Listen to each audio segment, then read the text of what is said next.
paz, amém? Estava ali super empolgada, achando que os meninos iam misturar de novo as músicas, mas acabou. Como vocês estão? Como foi o final de semana de vocês? É engraçado que o último hino que os meninos cantou foi a respeito de Maranata. E é justamente sobre isso que eu quero começar falando com vocês. Na penúltima semana, a Laiana falou a respeito de sermos uma pessoa Maranata. Mais do que cantar Maranata, mais do que ansiar a volta do Senhor, é sermos as pessoas que cooperam para a volta de Jesus. E Jesus está voltando para uma igreja santa, Ele não está voltando para uma igreja imunda, para uma igreja contaminada. E segundo Efésios 5:27, Jesus está voltando para uma igreja santa, uma igreja sem mancha, sem ruga e nenhuma coisa semelhante. E se nós sabemos e entendemos que Jesus está voltando para uma igreja santa, nós precisamos nos interessar pelo assunto santidade. Não dá para nós não falarmos de santidade sabendo que Jesus está voltando para uma igreja santa. Amém?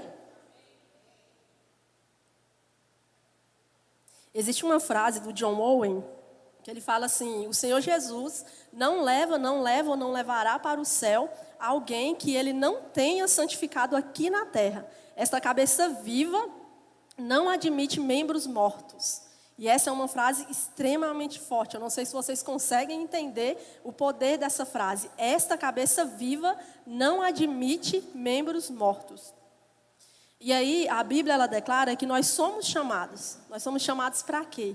Nós somos chamados para sermos santos. Só que o problema é que quando nós falamos em que fomos chamados, quando nós falamos a palavra chamados, chamado, as pessoas já ligam essa palavra a um significado que leva a serviço, ao fazer. As pessoas ligam a palavra chamada como se fosse um convite para fazer algo. Quando fala, vocês foram chamados para ser santos, parece que nós somos chamados para fazer alguma coisa a respeito da santidade. Só que é muito além disso, vai muito além do fazer. Nós somos chamados para ser.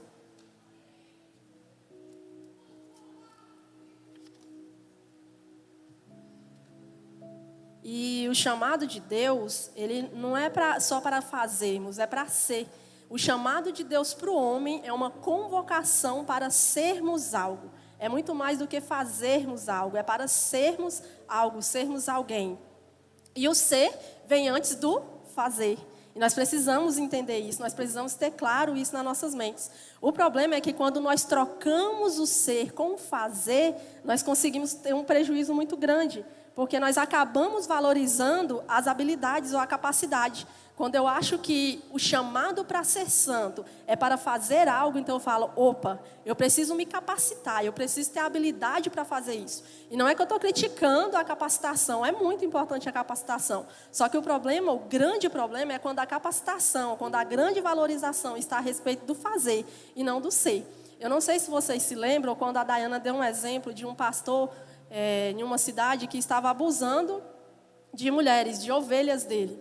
E aí, se vocês pararem para pensar, esse pastor ele estava fazendo algumas funções de ser pastor, só que ele já não estava mais sendo pastor de fato. E para a gente entender melhor, vamos abrir Mateus 7, 22, 23. E aí, quando ele já está fazendo, mas não está sendo, aqui mora o grande perigo. Aqui é o grande perigo, quando o fazer ultrapassa o ser. Porque o que nós somos, o que nós fazemos, aliás, precisa ser uma extensão daquilo que nós somos. E quando a gente deixa o que fazemos tomar as rédeas diante do ser, acontece isso aqui que nós vamos ler agora. Mateus 7, do 22 ao 23.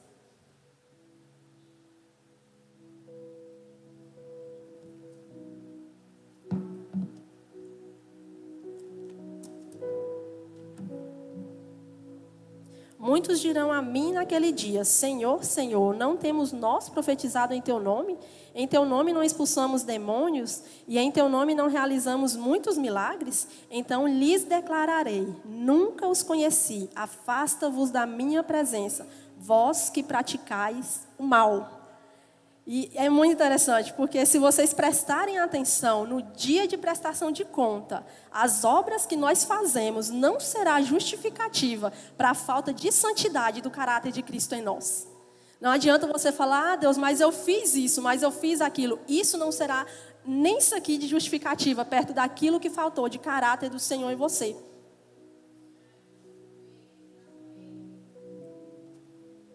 E aí, outra coisa que nós podemos ver nesse texto extremamente interessante é que quando essas pessoas falam, Senhor, mas nós não fizemos isso no seu nome?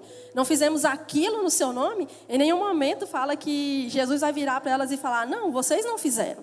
Em nenhum momento ele chamou essas pessoas de mentirosa. Ele só mandou elas afastarem-se dele. Ou seja, elas realmente fizeram. Só que o que a gente precisa ter em mente é que o fazer não suprime a necessidade do ser.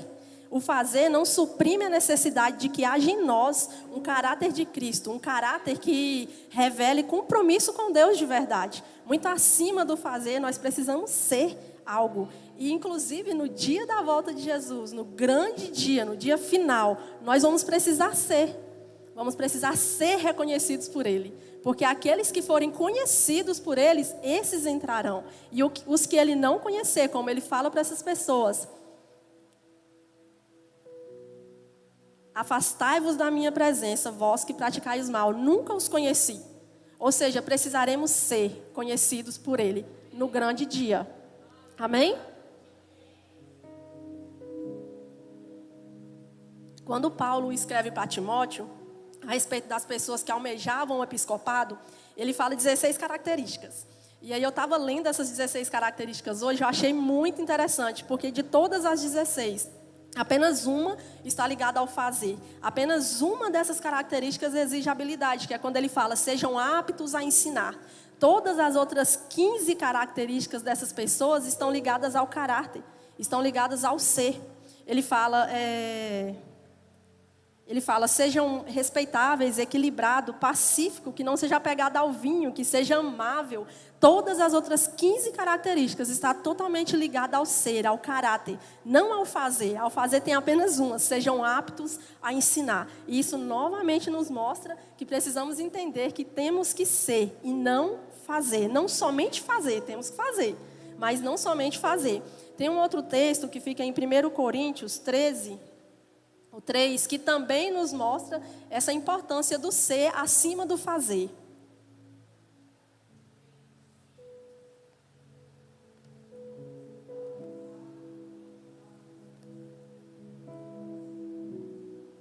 Primeiro Coríntios 13, no 3, fala assim, mesmo que eu dê aos necessitados tudo o que possuo e entregue o meu próprio corpo para ser queimado, se não tiver amor, todas essas ações não me trarão qualquer benefício.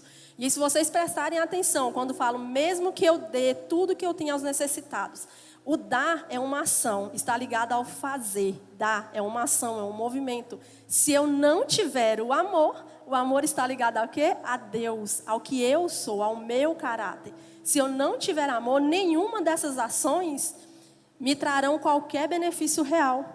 Se eu não ser, não adianta eu fazer. Então, parafraseando, 1 Coríntios 13, 3, é como se falasse, ainda que eu faça coisas boas, ainda que eu faça muitas coisas boas, a pessoa dá o corpo dele para ser queimado, gente.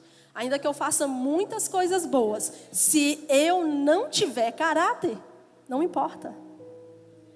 Isso é extremamente interessante. Ainda que eu dê tudo o que eu tenho, se eu não tiver caráter, não importa. E aí nós entendemos aqui já que nós somos chamados para ser. E o mais interessante é que o Deus que nos chamou para ser, Ele se denomina como eu sou. Eu sou o que sou. Eu sou santo. Eu sou poderoso. Eu sou o Deus que era, que é e que há de vir. O Deus que nos chamou para ser é. E nós às vezes não nos atentamos para isso. Ele é o eu sou. E Ele nos convida, Ele nos chama para sermos santos. As igrejas do século 21 têm passado por uma transformação muito grande. E avançaram muito no quesito habilidade, no quesito capacitação. Vocês podem, por exemplo, prestar atenção que há alguns cultos atrás, em anos atrás, vocês não iriam ver uma equipe de louvor como essa, com pessoas que estão capacitadas a tocar, que estão estudando para cantar bem. Um toca um instrumento, outro toca outro. Nas igrejas hoje, elas não são direcionadas simplesmente pelos pastores, como era antigamente. Hoje tem psicólogo, hoje tem uma série de pessoas ajudando os pastores. Então, nós crescemos muito no quesito capacitação e habilidade. Só que, por um outro lado, nós também caímos muito no quesito caráter. E, por isso, hoje, existe tanto abusador dentro das igrejas. Ainda falando a respeito de pessoas que abusam, outro dia uma pessoa estava me contando um caso que aconteceu em Brasília de um homem que cuidava das crianças da igreja. E, num determinado culto, essa criança subiu para a igreja e falou para a mãe dela que ela estava se sentindo mal. Quando a mãe levou essa criança ao banheiro, ela tinha sido estuprada. E aí ela voltou para a salinha das crianças e perguntou quem foi. E a criança apontou o dedo para o tio que cuidava dela. Na igreja está cheia de abusadores, porque nós crescemos no fazer, mas esquecemos do ser. Nós deixamos o fazer ultrapassar o ser. E tem um livro de John Bevere, o livro se chama O Extraordinário, que você... Eu não me recordo o subtítulo, mas o nome do livro é O Extraordinário, de John Bevere. Depois, se vocês quiserem ler, ele fala a respeito disso, sobre a santidade, que a santidade já não é mais tão falada nas igrejas atualmente. E aí ele coloca alguns motivos do porquê que isso não acontece. E um dos motivos que ele coloca, ele fala que a culpa é dos pregadores, que inclusive ele chama esses pregadores de... Anotei a palavra, porque eu sempre me esqueço o nome dessa palavra. De desprezíveis. Ele chama esses pregadores de desprezíveis e legalistas, porque, segundo ele, são pessoas que abusaram de pessoas que realmente queriam agradar a Deus. E eles pegaram toda a santidade que nós devemos ter e reduziram a um estilo de vida retrógrado. Eu não sei se vocês viram, já ouviram, antigamente eu ouvia muito isso, principalmente na escola, e eu me envergonhava muito de ser cristã. E as pessoas falavam, nossa, eu não quero ser crente é muito cafona. Que povo triste, é um povo que não tem felicidade, é um povo que não pode nada, é um povo que tem que vestir isso, tem que vestir aquilo, tem que andar feio. E você vê isso ainda em algumas igrejas, mulheres que andam extremamente bagunçadas para poder cumprirem ou para suprirem a doutrina que uma pessoa passou para ela, que segundo eles, toda a santidade se reduz a isso. E eu até, inclusive, conheço pessoas que seguem ao pé da letra essa rotina, essa doutrina que eles dão. E são pessoas totalmente amarguradas. São pessoas que seguem uma doutrina, vestem a doutrina toda da igreja, porém, são pessoas que não conversam com o irmão por causa de política. Cara, e aí no dia que o Senhor voltar, e essa pessoa querer falar, Senhor, mas eu não fiz isso e isso, e ele falar, tá, mas e aí, cadê o caráter meu em você? Cadê o ser amável que há em mim e em você? Cadê a justiça que há em mim e em você? Sabe, nós fazemos isso. Às vezes nós apontamos para uma pessoa e falamos, mas aquela pessoa está fazendo isso, isso, isso, isso. Mas quando alguém te dá um troco errado no mercado, você coloca o troco no bolso e vai embora para casa. E no dia que o Senhor voltar, você vai virar e falar, Senhor, mas eu cantei na igreja no seu nome. Eu expulsei demônios no seu nome. E ele vai falar, mas o troco errado no mercado você colocou no bolso. Você não teve coragem de voltar e devolver. E quando as pessoas voltam e devolvem, elas não querem ser agradecidas. Nossa, eu fiz uma coisa super uau, a pessoa tinha que ter me agradecido, tinha que ter me exaltado. Não, é simplesmente o caráter de Jesus em você. O caráter de Jesus precisa transparecer em você. Tem até uma frase que o Charles Spurgeon fala, que a santidade é apenas a parte visível da salvação. Se não há santidade em você, eu posso te afirmar, você não é uma pessoa salva.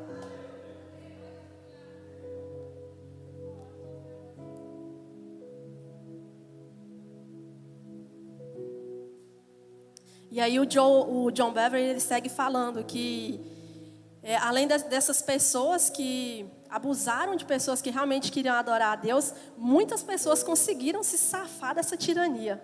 Graças a Deus, muitas pessoas foram livres dessa tirania. Só que essas pessoas que saíram dessa tirania, elas não saíram totalmente ilesas. Elas saíram com algumas marcas. E hoje elas são pessoas que não conseguem sequer ouvir a palavra santidade.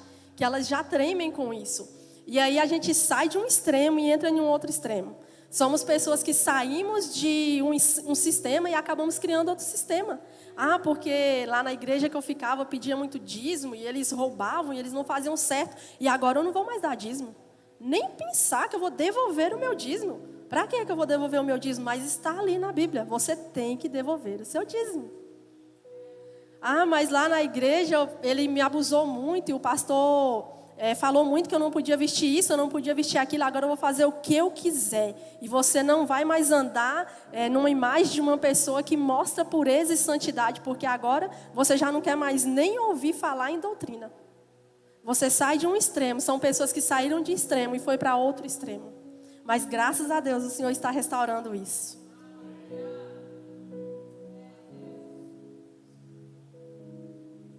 E aí nós precisamos entender que a santidade ela não é limitada a uma área.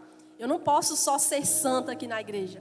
Tá? Às vezes parece que as pessoas pensam que a porta da igreja é como se fosse um portal. Pronto, eu entrei no portal, agora pronto. Tudo que eu faço lá para fora ficou para trás. Agora é que eu sou santa. Se Jesus voltar e eu estiver dentro da igreja, eu garanto que eu vou para o céu. Mas se Ele voltar e eu estiver no meu trabalho, eu garanto que eu vou para o inferno.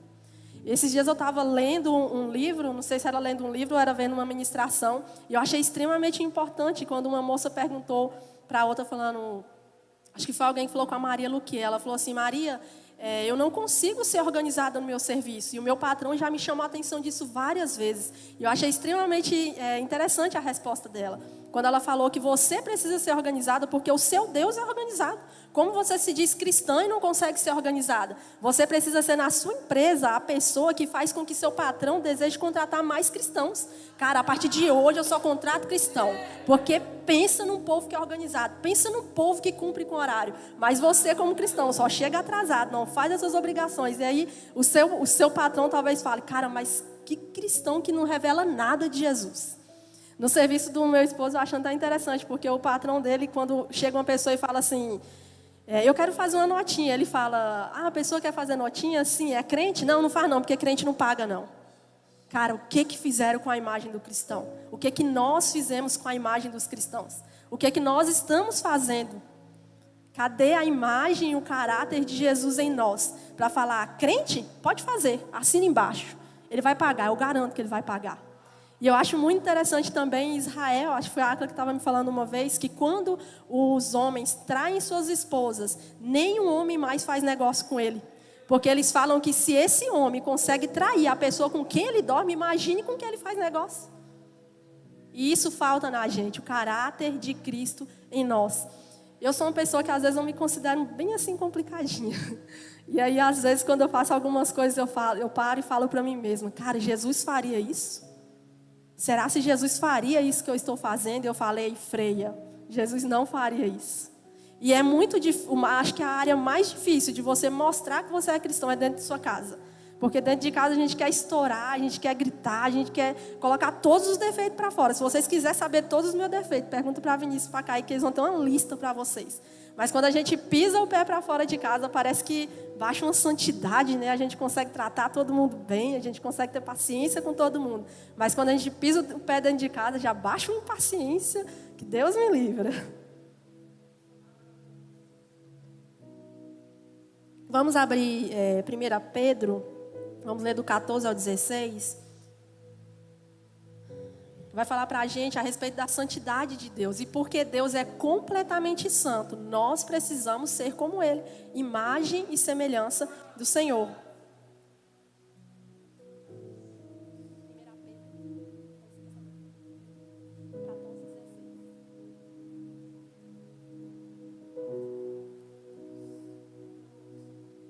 Como filhos da obediência, não permitais que o mundo vos amolde as paixões que tinhais outrora, quando vivieis na ignorância. Porém, considerando a santidade daquele que vos convocou, tornai-vos da mesma maneira santos em todas as vossas atitudes. Porquanto está escrito, sede santos, porque eu sou santo. E nós precisamos entender aqui que o objetivo da salvação não é simplesmente não é simplesmente nos perdoar. O objetivo da salvação não é só te perdoar, mas é te fazer imagem e semelhança de Jesus. Então, a partir do momento que você fala, eu sou salvo, você precisa falar, eu sou perdoado, eu sou imagem e semelhança de Jesus. E Jesus não rouba, e Jesus não compra e deixa de pagar, e Jesus não traz sua esposa, e Jesus não mente. Cara, que difícil é ser a imagem e semelhança de Jesus. Mas nós precisamos ser imagem e semelhança de Jesus. Precisamos ser santos, porque Ele nos chamou para ser santos. É simples e complicado. E assim como Adão, ele foi o cabeça de uma geração, de uma nação, de uma raça. E existem muitas pessoas parecidas com ele. Jesus veio para ser o cabeça de uma raça. E fazer com que pessoas se tornem parecidas com ele. Amém? Tudo o que eu faço, ou tudo o que eu quero fazer, que a Bíblia condena, eu preciso entender que é a minha natureza adâmica gritando, querendo ganhar força. Só que aí o que eu preciso fazer? Opa, é a minha natureza adâmica que está gritando. Eu quero fazer isso, e a Bíblia condena isso. Então eu vou pegar isso aqui, essa falha de caráter que eu tenho, e vou confrontar com o caráter de Jesus. E eu vou confrontar todos os dias,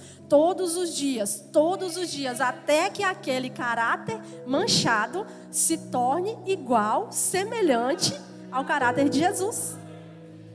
Se eu tenho uma falha no caráter, se eu tenho uma facilidade para o roubo, ou para qualquer outra coisa, eu tenho facilidade nisso, eu estou tendo uma falha nisso, mas eu vou pegar isso aqui, a minha falta de justiça, e vou comparar com Jesus. Eu preciso ser justo, porque o meu Jesus é justo. Eu sou justa porque Ele é justo. E todos os dias eu vou declarar isso na minha vida. Eu sou justa porque Jesus é justo. Eu sou obediente porque Ele é obediente. Eu sou amável porque Ele é amável. Eu não vou ser mais uma pessoa que vive dando patada nas pessoas na rua. Às vezes a pessoa te pede uma coisa tão simples e você já vai com tanta raiva para cima daquela pessoa. E aí você precisa parar e falar, eu sou amável porque o meu Deus é amável. Eu sou amável porque o meu Deus é amável. Para com essa história de contar de 1 a 10. Começa a declarar o caráter de Jesus sobre sua vida. Não fala assim, eu vou contar até 10. 1, 2, 3. Não. Começa a falar, eu sou porque o meu Deus é. Se Ele é, Ele derramou sobre mim a autoridade para ser. Ele me deu a autoridade para ser. Eu não posso servir um Deus e não deixar com que meu caráter seja condizente com o que Ele é. Não tem como você falar, eu tenho um Deus que é justo, mas eu só pratico injustiça. Eu tenho um Deus que é amável e que ama pessoas, mas eu vivo dando patada em pessoas. Ninguém gosta de mim, todo mundo me acha chata. Não é uma pessoa te achar chata, gente, é todo mundo falar, meu Deus, já chegou aquela pessoa canseira, já chegou aquele crente chato. Não, já chegou aquele péssimo funcionário. Sabe aquelas pessoas que você vai resolver algo nos órgãos públicos? São pessoas que te dificultam em tudo. No lugar delas facilitarem, elas dificultam tudo. Tudo que elas podem dificultar, elas dificultam. E aí depois você descobre que essa pessoa é cristã. Como você vai falar que essa pessoa é cristã? Não dá para pensar que essa pessoa é cristã. Porque se eu sou cristã, se eu falo que eu sou a imagem e semelhança do meu Deus, e na minha frente tem uma pessoa, e eu entendendo que eu sou imagem e semelhança de Deus, eu entendo também que essa pessoa é meu irmão. Então vamos parar para pensar, se o seu irmão estivesse na sua frente, precisando resolver um problema, você ia dificultar? Você iria facilitar. Não é passar sobre as regras, mas é facilitar a vida da pessoa. Tem hora que dá para facilitar. Eu até um dia, quando a gente estava saindo, na época da pandemia, a loja estava fechando um pouquinho antes, quando os meninos fizeram uma viagem. E aí chegou, Geriel tinha saído, e aí eu estava trancando a porta para sair para o almoço. E aí chegou uma mulher e falou, nossa, meu óculos está quebrado. E era uma molinha que estava quebrada. E eu já estava atrasada para ir almoçar, eu já estava com muita fome, ainda ia ter que fazer o almoço. E aí essa mulher chegou e falou, você conserta? Aí eu olhei para ela e falei, nossa, moça, volta 1h30, porque o rapaz vai chegar 1h30, ele conserta para você. Ela falou, nossa, mas eu moro tão longe e eu não vou mais voltar aqui essa semana. Eu vim de carona, porque está difícil para vir, não tem ônibus, e uma pessoa me deu carona. E eu precisava muito arrumar, porque eu não consigo ficar sem esse óculos. Aí eu falei, nossa, vê se você manda por outra pessoa e tal. E aí ela dificultando, falando da necessidade dela, e eu querendo falar para ela ir embora. E aí o Espírito Santo ficava falando, você sabe arrumar? Você sabe arrumar? E eu, poxa Deus, o crente não tem paz um segundo. Aí eu falei, me dá aqui, moça, deixa eu ver se eu consigo. Se eu conseguir, vai ser em 2 minutos. E eu troquei para ela bem rapidinho, ela foi embora tão feliz, tão extremamente feliz. E eu falei, cara, Deus, realmente o crente não tem um momento de descanso. É difícil a vida do crente. Quando você se dispõe a ser a imagem e semelhança do Senhor. É fazer isso, são coisas que a gente fala, é tão pequenininho. E às vezes você quer mostrar o caráter de Jesus apenas nas esferas eclesiásticas. Eu quero estar pregando, eu quero pregar, eu quero interceder, eu quero cantar, eu quero cuidar das crianças, eu quero mostrar o meu caráter, eu quero mostrar o caráter de Jesus em mim, servindo na esfera eclesiástica. Só que existem pessoas que o Senhor chamou para servir no que você faz, em sua casa, no ordinário. Talvez você foi chamado para servir ao Senhor e para mostrar o seu caráter, trocando a fralda de seu filho, formando um futuro missionário. Cara, já pensou que top? Esse missionário que vai às nações falar, hoje eu sou missionário, porque teve uma mãe que trocou minhas fraldas. Hoje eu sou missionário, porque teve uma mãe que liberou palavras sobre a minha vida, que profetizou sobre mim. Tem até um rapaz que fala isso, que um dia ele estava viajando para algum lugar, para alguma nação, e a mãe dele ligou chorando que estava com saudade, e ele disse que virou para a mãe dele e falou, ai mãe, não era você que profetizava que eu ia ser missionário, que eu ia às nações? Eu estou fazendo o que você falou, eu estou fazendo o que você profetizou. Sabe, é sobre isso, não é querer servir só num lugar onde as pessoas te veem, é servir no ordinário, quando você está lá, sozinho, só você e uma criança. Quando você está no seu serviço, cuidando de uma pessoa. Amém? Existem 3 níveis da santificação. E o primeiro nível da santificação é o nível inicial. Esse nível inicial é quando você declara sua fé em Jesus. É quando você fala, eu entendo que Jesus é o meu Salvador. Eu entendo que Ele morreu por mim. Ele é a porta. A própria palavra do Senhor fala que Ele é a porta. E a santificação inicial, ela é justamente isso. É esse passo que você dá, é entrar por essa porta. E aí, quando Jesus mandou que Paulo fosse falar aos gentios, quando ele foi convocado a falar para os gentios, Jesus disse para ele falar para essas pessoas que todos aqueles que crescem nele teriam seus pecados perdoados e seriam santificados. Então, a etapa inicial da santificação é uma etapa onde eu sou livre da condenação do pecado. Tá, eu já entrei pela porta e agora eu vou ser santificado e vou ser livre da condenação do pecado. E aí vem a segunda etapa, que é a etapa progressiva, que é justamente isso. Quando eu entro pela porta, agora essa é a etapa progressiva, é esse caminho que eu estou trilhando. E Paulo chama esse caminho de aperfeiçoamento da santidade, que é quando você se aperfeiçoa na santidade. E agora a gente já sabe que no primeiro nível, que é quando você declara o Senhor como seu Salvador, você foi livre da condenação do pecado. Agora, nessa etapa de caminho, nessa etapa que você está trilhando e aperfeiçoando a santificação, você vai ser livre do poder do pecado. Então, beleza. Primeiro você é livre da condenação do pecado. Depois você é livre do poder do pecado. E agora, na última etapa, que é a etapa final da santificação, nós já entramos pela porta, nós já trilhamos o caminho rumo a um alvo. E o nosso alvo é Cristo. E a etapa final da santificação será onde nós seremos livres da presença do pecado. Cara, que top. Você pensar, eu entrei pela porta, fui livre da condenação do pecado. Agora eu ando por um caminho onde eu sou livre do poder do pecado. E agora eu alcanço o meu alvo, onde eu serei livre da presença do pecado. Vocês entenderam que vocês serão livres da presença do pecado?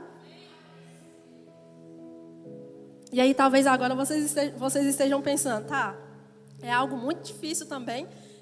Viver na santificação, porque nós precisamos cooperar com a graça de Deus, não é simplesmente, a graça de Deus desceu sobre mim, meus pecados foram perdoados, tudo que eu já fiz e tudo que eu vou fazer já foi perdoado, então já estou salva, pronto e acabou. Nós precisamos cooperar com a graça de Deus para termos o caráter dele em nós. E aí você pode estar se perguntando, como eu faço para alcançar essa vida santa? Como que eu vou fazer? Se você mesmo já falou que é muito difícil. E aí, em 2 Pedro, nós vamos ler, é onde tem essa resposta, onde nós vamos encontrar a resposta. Mas nós também já entendemos que a santidade, ela tem início, que é a porta, meio, que é o caminho, e fim, que é o nosso alvo, Jesus. O início é a porta é Jesus. O final é o alvo é Jesus. A santificação começa e termina em Deus.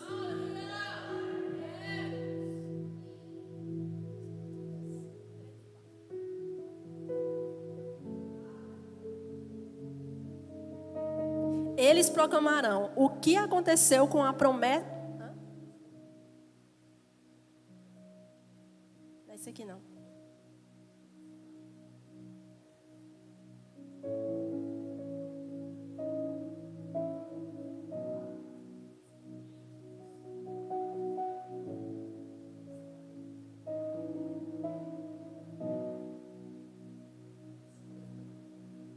Seu divino poder nos concedeu tudo de que necessitamos para a vida e para a piedade, por intermédio do pleno conhecimento daquele que nos convocou para a sua própria glória e virtude, pelas quais nos tem outorgado suas preciosas e grandiosas promessas, para que por elas vos tornei coparticipantes da natureza divina, livrando-vos da corrupção das paixões que há no mundo.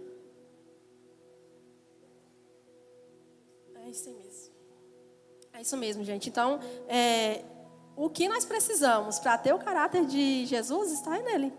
É simples, está nele o que nós precisamos. Só que agora nós precisamos cooperar com isso. Nós precisamos cooperar. Você não pode... Eu vivo falando para o Caí, quando ele fala, mãe, mas eu erro tanto, eu não sei como que eu faço para parar de errar. Aí eu falo para ele, não adianta você ficar orando. Um dia ele falou assim, eu oro tanto para mim parar de errar e eu não consigo parar de errar. Aí eu falei, tá, beleza, você ora muito para parar de errar, mas e aí, quando o erro está na sua frente, o que é que você faz? Você fala, Deus, estou indo, vou ir, eu orei, mas eu estou indo, não é assim, gente, não é assim que você faz. Quando você se deparar com o pecado, você precisa falar, foge de mim, eu vou resistir o inimigo, ele vai fugir de mim. Há uma promessa liberada a respeito disso. Resistir e ele vai fugir de mim, então eu vou resistir. E eu vou resistir porque eu orei. E se eu orei, Deus está comigo, e Deus está comigo, eu irei resistir. E se a oração não for suficiente para você resistir, comece a jejuar, comece a ler a palavra, faça o que preciso for, mas não faça aquilo que te afasta do seu Deus. E um dia, numa conversa com o Thales, eu achei extremamente interessante, porque Thales é uma pessoa que ele fala o que a gente pensa, mas parece que a gente não consegue externalizar. E ele vai e coloca tudo para fora, assim, bem simples. E aí, um dia, conversando com ele a respeito de pecado, ele me falou que o pecado é morte. A Bíblia fala que é morte. Então, não tem como você ver o seu filho morrer e você se alegrar com isso. Então, como eu sou cristã e eu sei que o pecado é morte, não é tipo, eu vou brincar no pecado, vou me lambuzar no pecado. Não, você vai morrer. E aí, se eu falar para você, se você pisar aqui, você vai morrer, você vai pisar? Você não vai querer pisar. Então, precisa ter esse entendimento em nós. O pecado não é só aquilo que me afasta de Deus. O pecado é morte. Você vai ser dado como morto. Você quer isso para você, ser dado como morto para o seu pai? Você vai continuar se lambuzando e falando, não, é só uma brincadeirinha aqui, daqui a pouco eu volto. Sabe, vai ter consequências quando você voltar. Você vai, Deus vai estar de braços abertos esperando voltar, mas quando você voltar, vai ter muita cicatriz no seu corpo. Vai ter gente que vai ter cicatriz na alma. E é algo que ninguém deseja, é muito doído. A gente estava conversando com os meninos do discipulado. Quando você vai para o pecado, você vai muito rápido. É fração de segundos para você estar no pecado. Você simplesmente pensa e já age, pronto, você já pecou. Mas agora o caminho de volta, pensa numa coisa doída. Você fazer todo aquele caminho de volta, ter que passar no caminho e ver onde você caiu e começar a pedir perdão para essas pessoas. E orar e pedir arrependimento real. Não é simples assim. E aí talvez você fale, mas você disse que Deus não leva para o céu alguém que ele antes não tenha santificado. Então como que ele levou aquele ladrão? Cara, ele aceitou Jesus, ele declarou Jesus como seu Salvador. E a Bíblia também nos fala que quando, naquela etapa que nós falamos da santificação inicial, que quando nós cremos no Senhor, declaramos ele como nosso Salvador, fomos santificados. Então aquele ladrão foi santificado. Ele só não viveu o caminho, mas ele entrou pela porta. E aí talvez você fale, então eu vou viver de todo jeito, e quando for a última hora eu vou entrar pela porta. Será se você vai ter tempo de entrar pela porta? Será? Será se você vai cair e falar, cara, esse é meu último momento, eu vou entrar pela porta? Gente, talvez não seja tão simples assim. E é por isso que nós estamos aqui hoje falando para vocês a respeito de santidade, a respeito de caráter. E eu não falo isso para vocês porque eu já sou uma pessoa que tem totalmente o caráter de Jesus, não. Ainda é muito difícil para mim também, mas eu tenho confrontado todos os dias as minhas coisas ruins com o caráter dele. Em um livro que eu li, o Espírito Santo, acho que é o Espírito Santo, do Cash Luna, ele fala muito a respeito disso, que ele fez um teste que fala sobre personalidade, e nesse teste de personalidade falava que ele era uma pessoa que começava e não terminava as coisas, e falava muitas coisas ruins dele. E todo mundo tem um pouco de cada coisa, mas existem algumas características na nossa personalidade que pesam mais. E as partes que pesavam nele era tudo de ruim. E ele disse que falou, Jesus, mas eu não posso ser assim. Como que eu vou fazer as coisas do Senhor? Como que eu vou ser aquilo que o Senhor fala que eu sou? Sendo isso aqui que esse teste está falando que eu sou. Eu não aceito o resultado desse teste. Eu não aceito, eu não posso ser uma pessoa que comece e não termina as coisas. Porque no dia que o Senhor voltar e falar, Cash, por que você não fez isso? Aí eu vou falar, tá, Senhor, eu não fiz isso porque você me deu a personalidade de quem começa e não termina as coisas. Não vai ser uma justificativa, gente. Deus não vai falar para vocês, beleza, é verdade, eu esqueci, né? Eu te dei essa personalidade. Poxa, me desculpa. Entra aqui, vamos consertar essa personalidade sua lá no céu. Não vai ser assim. E aí ele começou a orar a respeito disso. Ele falou, Jesus, eu quero ser uma pessoa que comece e termine as coisas. Porque você começou. E a Bíblia fala que aquele que é fiel, que aquele que começou a obra é fiel para cumprir, para terminá-la. Então, eu quero ser como você é. Eu sou a sua imagem e a sua semelhança. A partir de hoje, eu vou começar e terminar as coisas. Eu não aceito esse traço em mim. E ele disse que começou a cooperar com aquilo. Quando ele começava alguma coisa e não terminava, ele se esforçava até chegar ao final. E é se esforçar mesmo. Às vezes dói, mas ele foi e fez. E ele disse que uns 2 anos depois, ele repetiu o teste. E todos os traços da personalidade dele estavam equilibrados. Cara, que top isso. Amém?